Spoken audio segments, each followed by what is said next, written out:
Governo Timor-Leste e a expectativa kata tinang oin Estado Timor-Leste beleza membro basa nulu recensia e a Associação Nação Sudeste Asiático ASEAN tambah Constituição RDTL garante nula ia tang razão selo.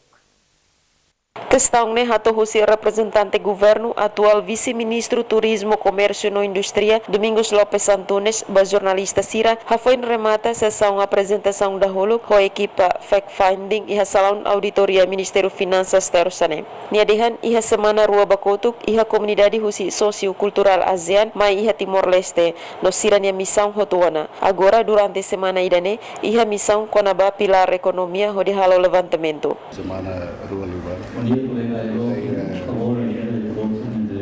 Kita misalnya damai halo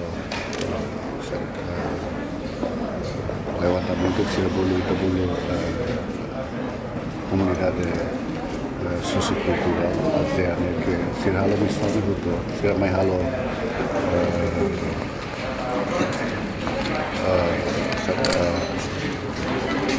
finding itu que conclui final semana ini yang misal kita pada pilar ekonomi.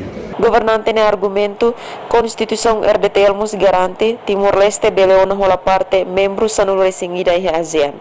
Iha fating hanesang Director General of International Trade Seom Chair Rat Saravit dehan visita delegação mai Timor-Leste importante tebes. Tambane se halo encontro ho membro governo Sira nomos parte relevante Sira aturuna mos Timor-Leste ni Hanoi preparação atu adere ba ASEAN. Madalena Horta, STL News.